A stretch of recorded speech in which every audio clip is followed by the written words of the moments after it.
네, 안녕하세요. 한약 총강 516기 강의 시간입니다. 저번 시간에는 한무제 때 태초력으로 계력이 되는데 과연 이 태초 원년의 간지기년 연명이 무엇인가에 대해서 세 가지 설이 있다고 설명을 드렸었는데 그 중에 하나, 첫 번째로 다뤘던 게 이거죠. 이거는 약간 연속성이 떨어지는데 갑인년 설이 있어. 사기와 회남자에 제시된 이거를 다루다가 태초력으로 계력되던 BC 105년, 기원전 105년 동지에 상당히 특이한 천문현상이 나타난다고 했죠. 바로 요거죠. 동지점과 사기 겹치면서 동시에 오성연주, 칠정연주 현상이 일어났다는 것. 그래서 이러한 신기한 천문현상을 보고 이때를 계력을 안 할 수가 없었다는 식으로 설명해 드렸었는데, 조금 더 디테일하게 한번 풀어 드릴게요. 예를 들어서 이렇게 되거든. 사기 형성되면은 뭐가 결정이 됩니까? 해당 날은 자일이다라는 게 결정이 되는 거야. 뭔 말인지 알겠죠? 초하루니까. 음력 초하루니까 사기 형성됐다는 것은 그 날이 자일이라는 것만 결정이 되는 거고 다른 건 결정이 안 돼. 그지? 근데 태양이 동지점에 도달했다는 것은 뭐가 결정이 됩니까? 동지점이라는 것은 한 해의 시작으로 볼 수 있거든. 그럼 이 동지점에 도달했다는 것에서 결정될 수 있는 것은 해당 월이 바로 자월이라는 것이 결정이 되는 거야. 그죠? 근데 지금 야반삭단 동지가 넓게 보면은 뭐였어요? 이 삭과 동지가 어느 날 한밤중에, 그 밤중 한 10시간, 12시간 정도 시간이 되겠죠? 동지니까 조금 더 밤이 길겠죠. 어쨌든 그 밤 시간 중에 한 14시간 정도 중에 사기 나타나고 동지로 나타났다는 거야, 이거는. 넓게 보면. 그런데 만약에 이 야반이라는 개념을 되게 좁게 봐서 자시라고 볼 수도 있어. 그럼 만약에 삭과 동지가 하룻밤에 나타났는데 그것도 하필 그 하룻밤 14시간 정도에 되는 시간 중에서도 동시에 자시라는 2시간이라는 짧은 시간 동안 요 두 가지 현상이 동시에 나타났다고 해보세요. 그러면은 여기서 어떤 의미를 띠게 되냐면, 얘가 자시에 나타났다면 단순히 자의를 떠나서 이 특이한 두 가지 현상이 동시에 일어났기 때문에 이 앞에 천간을 갑을 붙일 수 있고 이 앞에 천간 역시 갑을 붙여서 갑자일, 갑자월, 그리고 요 시에도 상징적으로 갑을 붙여서 갑자시라는 거를 이렇게 세 가지를 붙일 수가 있게 된단 말이야. 이 천문학적으로 상징성이 높은 현상이 매우 촘촘한 시간대에 일어났기 때문에. 그러면 보세요. 이 월, 일, 시가 존재하는 년 또한 뭐로 규정을 할 수 있겠어요? 이것 또한 갑자년으로 규정함으로써 사갑자가 완성이 될 수 있는 거지. 그죠? 그래서 이렇게 이 야반이란 거를 약간 좁게 해석해서 자시라고 해석을 하는 게 천문학적으로는 더 의미가 있고, 실제로 이거를 스텔라리움을 이렇게 돌려보면 삭과 동지가 어떤 날 자시에 일어나는, 공통적으로 나타나는 게 정말 흔치 않습니다. 이게 되게 어려운 거거든. 같은 날에 일어나는 경우는 그래도 좀 있어. 근데 같은 날 하필 자시에 요 두 개가 겹치는 경우는 거의 없거든. 거의 찾아볼 수 없어요. 그래서 되게 특이한 천문 현상이거든, 이거는. 그래서 이처럼 어떤 천문학적, 역법적 상징성을 부여해서 요 갑이라는 것까지 추가시키기 위해서 이 야반을 자시라는 협소한 시간대로 규정해 볼 필요가 있다, 이거지. 그러면 실제로 이 야반삭단 동지의 사례 중에 야반을 자시라는 되게 협소한 의미로 볼 때 그런 경우에 실제로 야반 삭단 동지가 나타나는 경우가 있습니다. 그 중에 한 예시인데 기원전 409년 우연히도 크리스마스죠. 12월 25일 날에 자시죠. 자시가 몇 시입니까? 23시부터 01시까지잖아. 23시 33분 38초에 이게 어떻게 되냐면 태양은 동지점에 도달했죠. 환경 270도에 정확히 도달했어. 그때 달의 환경 또한 269도 30분 58.5초니까 태양의 환경과 0.5도 미만의 차이가 나는 거야. 그래서 이거를 사기라고 규정을 할 수 있을 정도의 차이죠. 그렇기 때문에 이게 야반 삭단 동지에서 야반을 자시로 간주할 때 삭과 동지점 도달이 동시에 일어나는 몇 안 되는 케이스 중에 하나가 바로 이때입니다. 스텔라리움 한번 돌려보세요. 이때 보면은 딱 이렇게 나오거든. 위치는 아마 이거를 장안으로 설정을 했을 겁니다. 시안으로. 그래서 이게 야반 삭단 동지, 즉 삭과 동지가 자시에 형성된 사례고, 자, 이 290쪽부터 나오는 거는 뭐냐면, 이거는 실제적인 사례였고, 이 사갑자 여건이라고 나오는데, 이거는 야반 삭단 동지의 문헌적 사례들을 제시를 하는 겁니다. 아시겠죠? 문헌적 사례 중에 첫 번째는 삼명통해라는 문헌에 나온 거. 요거. 두 번째는 고금윤력고라는 서적에 기재된 내용입니다. 그 중에 이 삼명통해 내용을 먼저 볼게요. 그래서 이 사갑자 여건에 대해서 한번 미리 조금 규정을 해보면 아까 살짝 언급드렸던 거에서 예측을 할 수 있겠죠. 어느 정도 눈치 빠른 분들은. 사갑자 여건은 연, 월, 일, 시 모두에 갑자라는 간지를 부여할 수 있는 2시간의 매우 짧은 시간대가 있어. 2시간이겠지 당연히. 연, 월, 일, 시 중에 자시는 2시간밖에 안 되니까.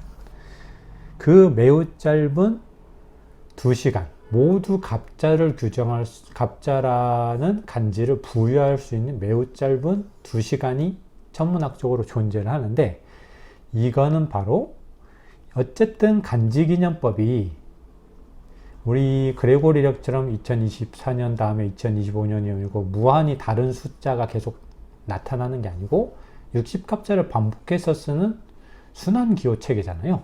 그죠? 이 순환기호 체계의 시작 기점으로 잡을 수 있는 엄청나게 중요한 기점이지. 이런 거를 사갑자 여건이라고 하는 겁니다. 그래서 이 사갑자 여건에 대해서 삼명통해와 아까 말씀드렸던 고금윤력고의 이 사갑자 여건에 대해서 자세히 다루고 있거든. 그래서 그거를 한번 살펴볼 건데, 이 삼명통해라는 책은 뭐 네이버 검색해 보시면 아시겠지만 명나라 때 서적이에요. 명나라 때 만민영이라는 사람이 저술한 명리서적인데, 아마 이게 관찬 5대 명리서 중에 거의 유일하게 관찬 명리서적인 걸로 알고 있거든요, 저는.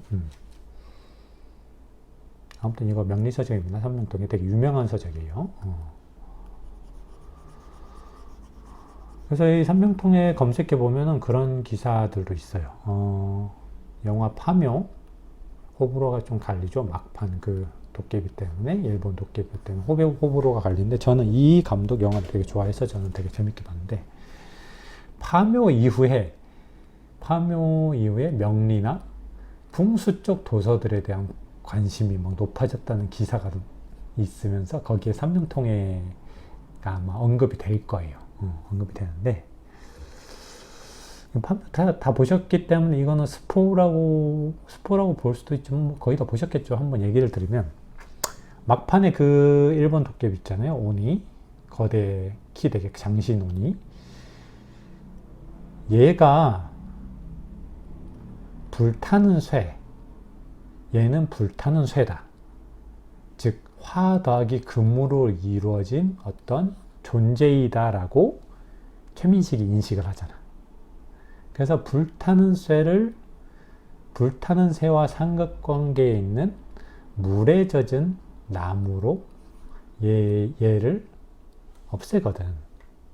이걸 활용해서 퇴치를 한단 말이야. 물에 젖은 나무로. 자기 피도 막 묻히고 나무에 묻히고 하면서. 그래서 이 둘이 삼각관계라는 식으로 설명을 하는데 좀 그렇죠.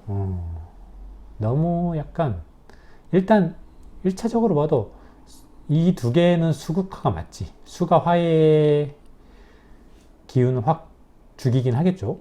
근데 얘네들은 어때요? 오히려 금이 목의 기운을 죽이잖아. 일단 여기서 삼각관계라는 게 조금 대체가 되고, 그리고 이런 거 있잖아요. 되게 물질적인 해석이야, 이런 거는.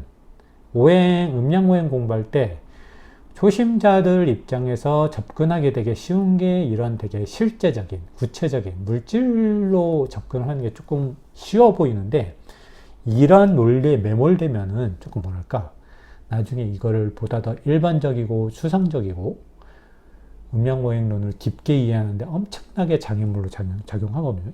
이런 논리가 전형적인 그런 논리인 것 같아.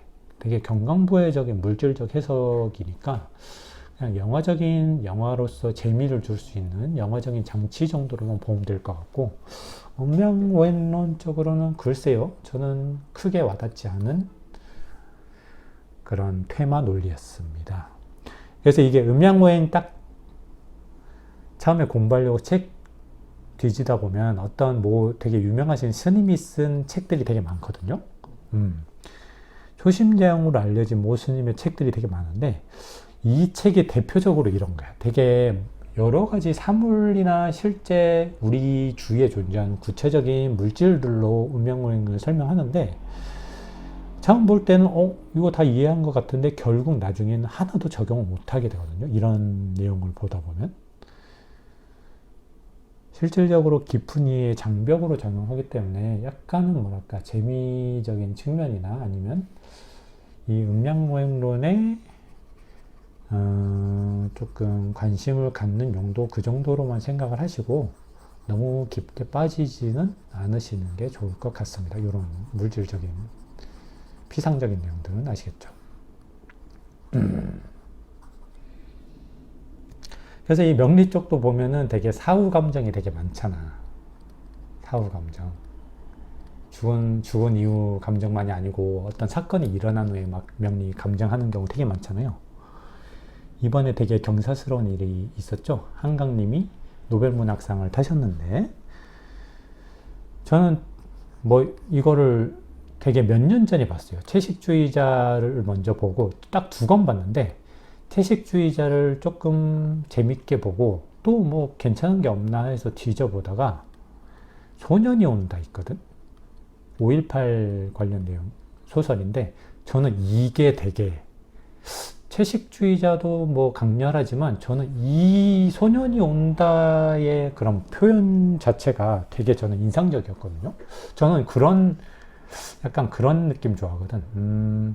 저는 지금까지도 난장애가 쏘아올린 자궁공을 능가하는 책을 한 번도 제 기준으로 본 적이 없는데, 이 난쏘공 특징이 약간 그거거든요. 문장이 되게 짤막짤막 하면서도 뭐랄까 되게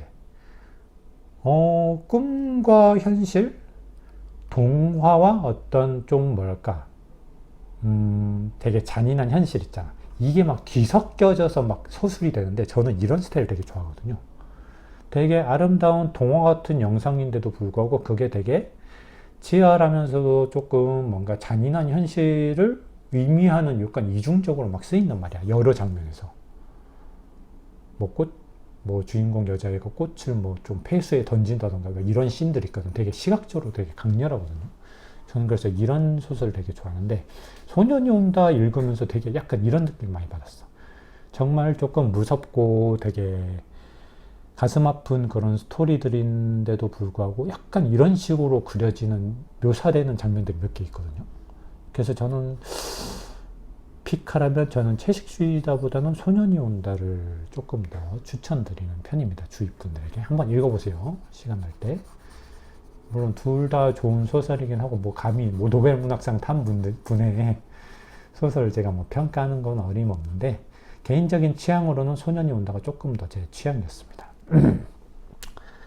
이거 내용을 말씀드린 이유가 이번에 노벨문학상 타시니까 막 검색해보면 한강님 사주 분석하면서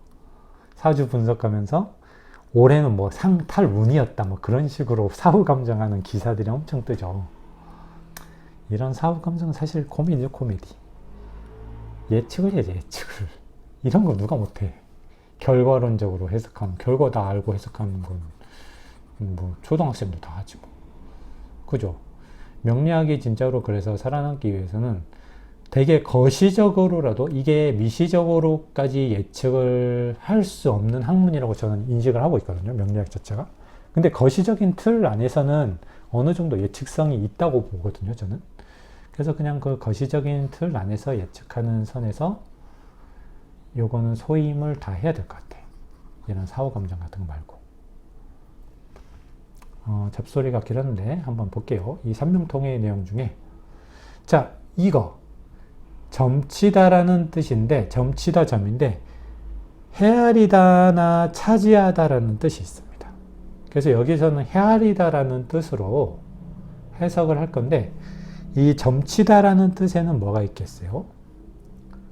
점몽, 꿈을 점치다라는 뜻이 있고 뭐 점법이라는 뜻도 있겠죠. 용법도 있겠죠.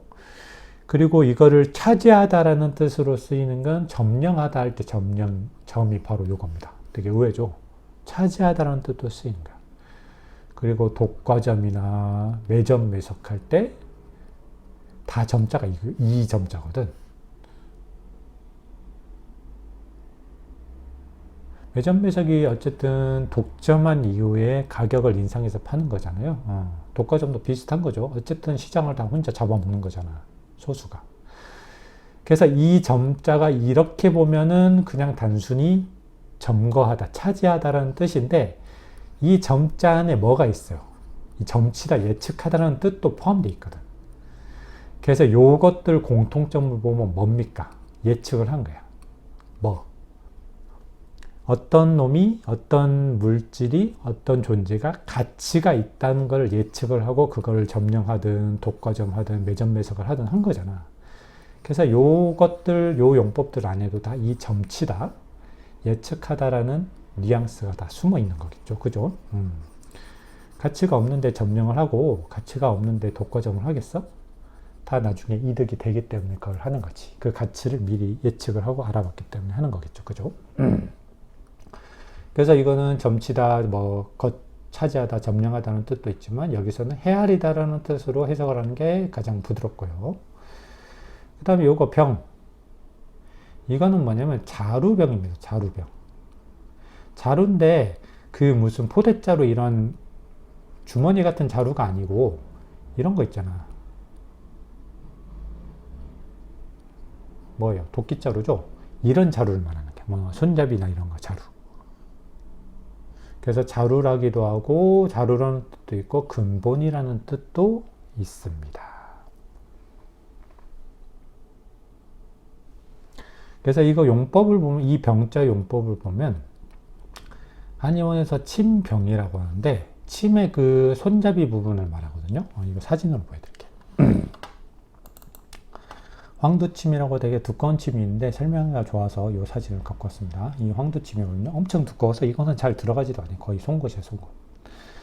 그래서 이거를 보면은 여기가 침병이겠죠. 여기가 침병이야. 손 잡는 손잡이 부분, 여기가 침병이고 처음부터 한번 보면은 요 뾰족한 부분 있죠. 여기는 침첨이라고 해요. 침첨. 우리가 첨탑이라고 표현하잖아. 되게 높고 뾰족한 탑. 여기는 침첨이라고 하고 여기는 뭐예요? 침의 몸체니까 침체야. 그지?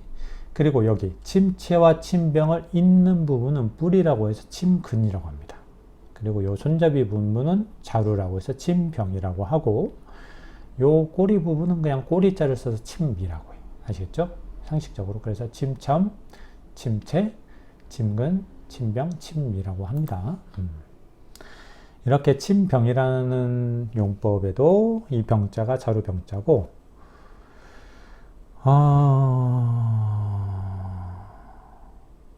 그리고 이런 표현 있잖아. 범죄자의 신병을 확보하다. 이 병자가 요거예요. 요거. 몸신의 요 자루병자를 쓰거든. 그래서 이거는 어떤 범죄자의 자유를 속박하고 잡아두다 이런 뜻이잖아. 신병을 확보했다는 게. 근데 이게 찾아보니까 일본식 표현이라고 해서 뭐 그렇게 추천되지는 않는 표현이라고 해요. 아무튼 신병할 때 이 병자도 요 자루병자를 씁니다. 아시겠죠? 자, 그럼 이 두 병, 여기 나온 두 병은 뭘 것 같아요? 두 병. 이게 두 병이라고 나오잖아. 두 병이 뭔가 같아요. 두 병은 이건 북두칠성이잖아. 북두칠성의 자루란 뜻이니까 굳이 보면은 어디겠어요? 예전에 봤던 건데 여기가 국자 부분이니까 여기 형과 표가 있는 요 부분을 두 병이라고 하겠죠. 그죠?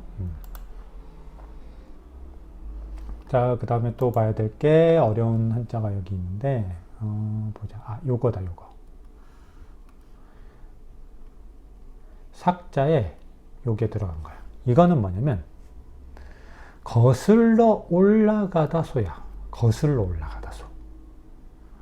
거슬러 올라가다 소니까 어떤 흐름이 존재하는데 요거에 거슬러 올라가는 느낌인 거야. 그래서 우리가 소급 적용하다 할 때 소자가 이거거든. 소급 적용이 뭐예요? 뭔가 이게 규정이 지금 바뀌었는데 그거를 언제까지 적용해요? 과거의 어느 시점까지 거슬러 올라가서 이때부터로 적용하는 거를 소급 적용한다고 하잖아. 이때 소급 적용하다 할 때 숫자가 요 거슬러 올라가다 요겁니다. 아시겠죠? 그리고 요거 견우라고 나오는데 이거는 전에도 계속 했었는데 28수 두여 위실벽 이 28수에 이명이 있다고 했잖아. 그것도 그 문헌별로 조금씩 다른데 이 견우란 거는 공통적으로 시경이건 이하건 얘기건 해남자건 사기에서 모두 견우라고 씁니다. 이 우수는. 그래서 견우라고 하면 보통 우수를 의미하면 되는, 우수를 의미한다고 보면 되는 거야. 아시겠죠? 자, 그래서 보면은 해석을 볼게요. 해석만. 자, 대효씨가 북두칠성 자르 부분 운행양생의 규칙성을 헤아려. 아까 점치다가 헤아리다라는 뜻도 있다고 했죠. 헤아려서 60갑자를 만들었으니 예전에 설명드렸듯이 황제가 대효씨라는 사람을 시켜서 60갑자를 만들게 시켰다는 그런 내용이 있었잖아. 그래서 대효씨는 구체적으로는 북두칠성 자루 부분의 운행양생의 규칙성을 헤아려서 60갑자를 만들었대. 자, 이게 뭡니까? 얼핏 전에 강의했던 거라서 까먹으셨을 분들 있을 것 같은데 두강과 월건이라는 내용이 있었어요. 이거는 북두칠성의 특정 별이 특정 하루 중 특정 시점에 지향하는 방위와 해당 월의 지지가 일치하는 규칙성을 갖고 있다는 거였잖아. 좀 느낌 오세요? 그 중에서도 이 두 병이니까 뭐겠어요? 두 병이니까 아까 자루 부분이니까 어디겠어? 두강의 세 가지 별인 괴형, 표 중에 형이나 표, 특히 표를 의미하겠지. 요 방향을 의미하겠지. 요 방향이 지칭하는 방향성과 그 해당 월의 지지가 일치하는 경향성을 띈다 이거죠. 언제? 표의 경우는 일몰에 이 상승성이 존재한다는 건데 이렇게 되는 거죠. 간단히 보면 완벽하게 들어맞지는 않을 수 있는데 자월의 자방을 가리켜. 그지? 여기 표잖아. 자루 부분이잖아. 축월에도 거의 축방을 지칭하고 가리키고 인월의 묘월의 인방, 진월의 묘랑 진방 사이, 4월의 사방 이렇게 완벽하게 맞아떨어지는 경우도 있고 어쨌든 요거를 의미하는 거예요. 요 규칙성. 대효씨는 요 규칙성, 북두칠성 다루 부분의 요 규칙성을 헤아려서 60갑자를 만들었으니 이를 기반으로 과거의 먼 시점, 즉 천지가 최초로 만들어진 시점의 천문학적 상황도 역추산해 볼 수 있게 된다. 규칙성을 파악했으니까 역으로 소급 적용해보면 과거의 상황도 역추산해 볼 수 있는 거죠. 지금 이게 그 말을 하는 거고 이 역추산이라는 게 아까 요 소급 적용할 때 소자가 들어간 거지. 따라서 특정 천문학적 환경에다가 갑자는 갑자월, 갑자일, 갑자시를 부여할 수 있는 특정 천문학적 시점을 역의 근원, 역원으로 간주할 수 있게 되니 만약에 이런 규칙성을 발견하지 못했다면 그저 그냥 12개의 달만 규정하는 데 그쳤을 것이다. 그죠? 자, 여기서 그 다음 세 문장이 중요해. 사갑자를 부여할 수 있는 이 사갑자를 부여할 수 있는 주요 조건들이 여기 존재하는 거야. 자, 천지가 처음 개벽할 때 이런 현상이 있었던 걸로 삼명통일에선 추정을 하는데 첫 번째 뭡니까? 첫 번째로 1월은 하나의 구슬처럼 뭉쳐 있었다. 1월 합벽이죠. 첫 번째 조건이야. 그리고 두 번째, 오성도 하나로 꿰인 구슬과 같이 모두 우수초도에 나열되었다. 오성연주죠. 그리고 세 번째 조건 뭐? 동지가 야반 즉 자시에 들어오면서 여건을 규정할 수 있게 된다. 이 세 가지 조건이야. 이 세 가지 조건은 천지가 개벽할 때도 요 세 가지 조건이 맞아떨어진 것으로 추정을 하고, 그렇기 때문에 요 세 가지가 동시에 나타나는 이런 특이한 천문학적 시점에다가 이 사갑자를 부여할 수 있는 거고, 그렇게 이 사갑자를 부여함으로써 이를 모든 역의 근원으로, 근원 시점으로 볼 수 있다는 게 이 삼명통일의 내용입니다. 아시겠죠?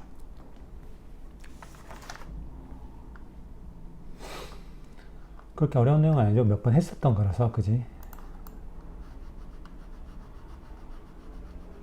결국 중요한 조건은 이거야. 야반 삭단 동지에다가 뭐랑 뭐가 겹쳐져야 돼. 1월 합벽 5성 연주, 즉 7정 연주가 겹쳐져야 되는 거지. 그죠? 자, 그러면 그 다음엔 고급 윤력고 내용을 한번 볼 건데, 이것도 역시 명나라 때 형운노라는 사람이 지은 천문서적이에요. 이 고급 윤력고는 천문서적인데 한번 보면은 좀 볼게요. 이 상고는 아주 오래전 옛날이란 뜻입니다. Once upon a time 뭐 그런 뜻이겠죠.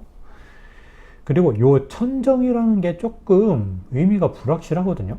근데 저는 어떻게 추정을 하냐면, 뭐랄까, 천문학적, 역법적 관점에서 되게 유의미한 천문학적 상황 있잖아.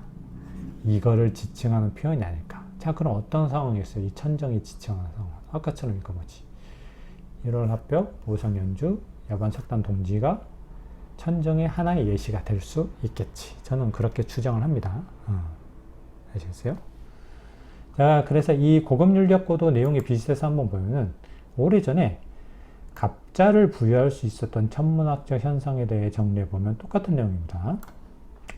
야반, 즉 자시의 삭과 동지가 함께 형성되고, 1월은 하나의 구슬처럼 뭉쳐 있었으며 오성도 하나로 깬 구슬과 같았는데, 이들이 모두 자방에 모이기까지 함으로써 해당 시간을 여건이라 간주할 수 있었으니 이를 갑자년 갑절 갑자일 갑자시 거기에 정초각으로 규정하게 되었다라고 합니다. 그죠? 자, 그러면 여기서 좀 짚어야 될 게, 앞의 기준에 비해서 자방에 모이기까지 함으로써라는 게 추가된 듯 하죠. 어떤 공간좌표적인 그런 요소도 별도로 추가된 것 같긴 한데, 이거는 사실 크게 의미가 없습니다. 왜냐면 자시에 도달을 하면은 어떻게 되면, 자시에 태양이 도달하는 곳은 자방이야. 그지? 오시에 도달하는 부분은 어디예요? 오방. 정남방이잖아. 오시에 남중하잖아. 항상. 자시에는 북중하고. 그렇기 때문에 자방에 모인다는 거는 자시에 삭단동지랑 1월 합벽도 똑같은, 삭도 1월 합벽하고 똑같은 말이고, 그래서 1월 합벽과 동지, 그리고 오성연주가 자시에 이루어졌다는 뜻으로 보면 이 굳이 자방이라는 내용을 안 넣어도 되는 거지. 뭔 말인지 아시겠죠? 결국 같은 말을 의미하는 거예요. 그리고 이 정초각이라는 거에 대해서 지금 뭐랄까, 12시 백각 체계가 있었잖아. 전에 설명드렸던 거. 고대 동양의 시간 체계. 거기에서 까먹었을 것 같아서 한 번 더 짚어드리면, 정초각 같은 경우는 한번 봅시다. 일단 12시니까 예를 들어서 자시가 있어. 자시가 있으면 자시를 크게 두 개로 나눠. 일단은 현재 기준으로 이 하나의 시는 2시간이죠. 2hour란 말이야. 그럼 이거를 두 개로 나누면 하나는 자초시가 되고 하나는 자정시가 되는데 얘도 원나워, 얘도 원나워가 되겠지. 그지? 그래서 이거를 초와 정이라고 하는데 이 중에서 아까 말했던 정초각은 어디냐면 여기입니다. 여기. 정초각. 즉 엄밀히 따지면 자초와 자정을 나누는 요 시점을 말하겠지. 요 전체적인 구간이 아니고 요 시점을 말할 거야. 그래서 이거를 정초각으로 규정을 했는데 엄밀히 따지면 정초각 뭐가 들어가겠어요?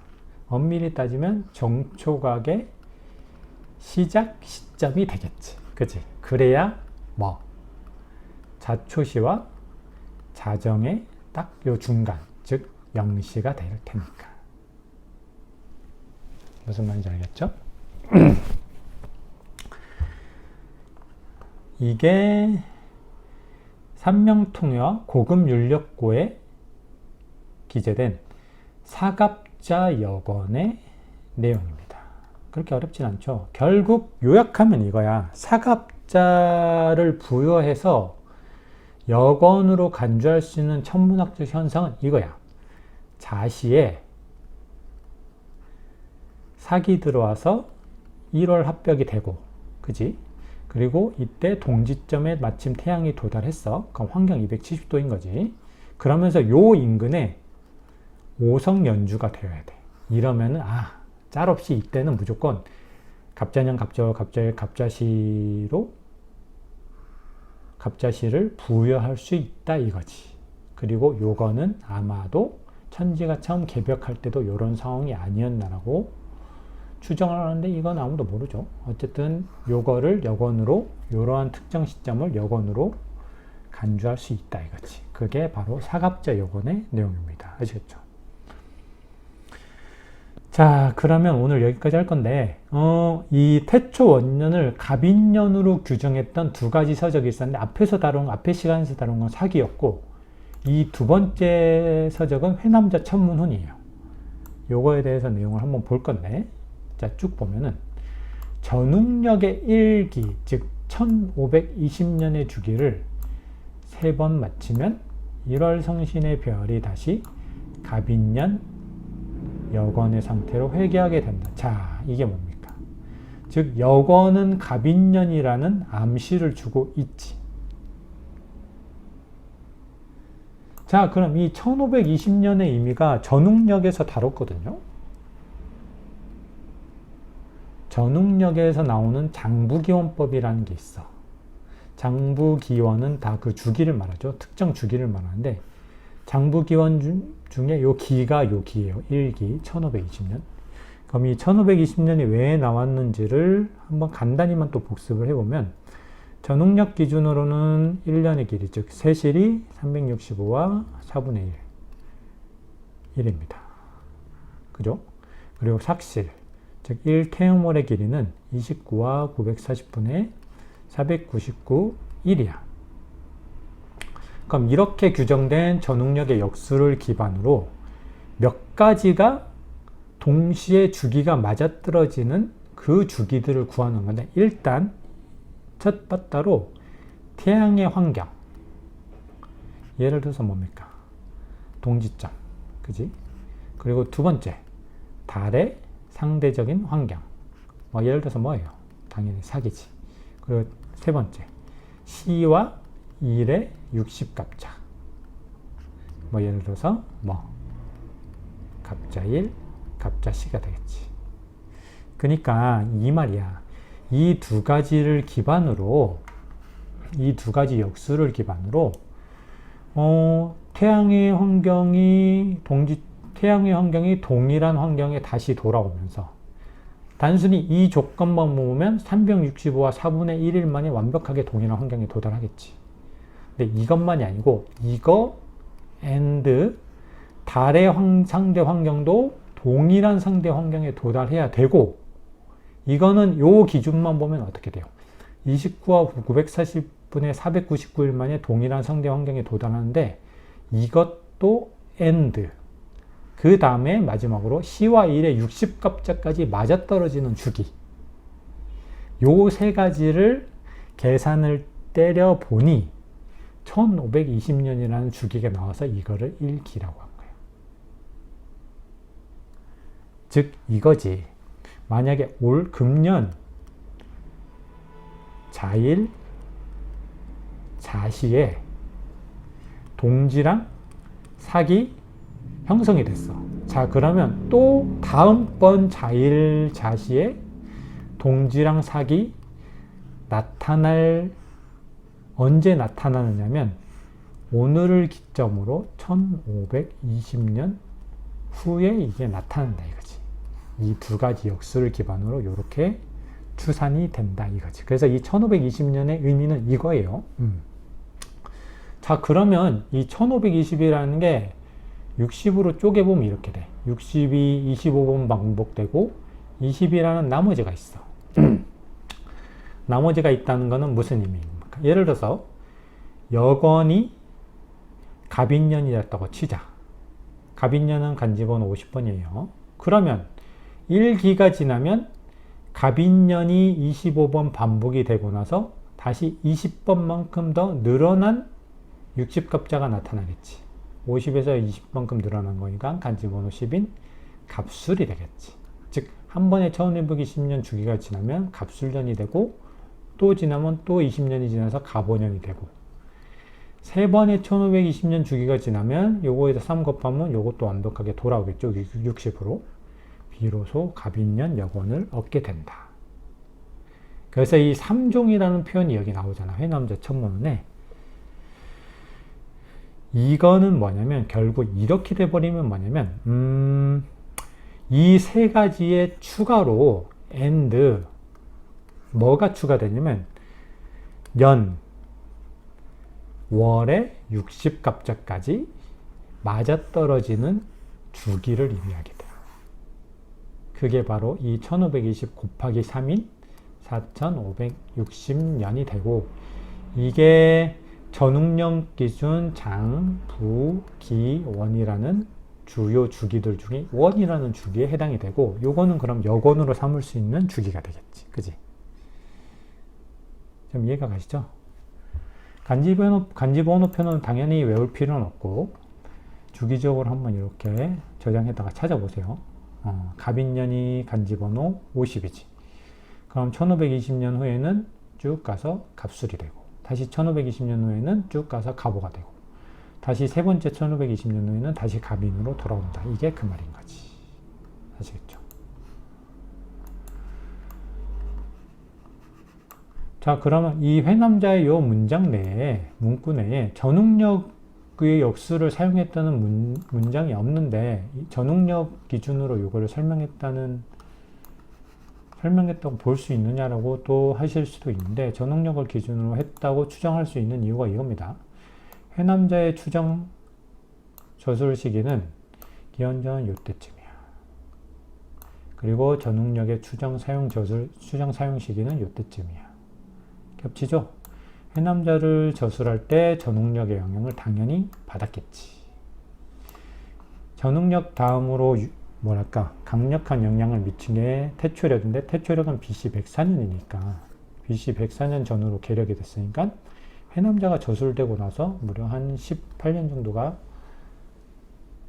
지나야 이 태초력이 계력이 됐으니까 당연히 전웅력의 영향을 받았고 그래서 이런 역수들은 전웅력의 역수를 기반으로 이렇게 해석하는 게 맞는 것 같습니다. 아시겠죠?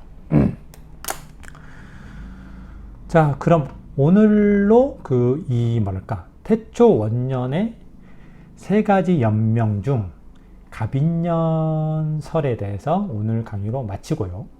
다음 시간에는 두 번째 설, 병자년이라고 주장하는 요 설에 대해서 한번 설명을 해드리겠습니다. 아시겠죠?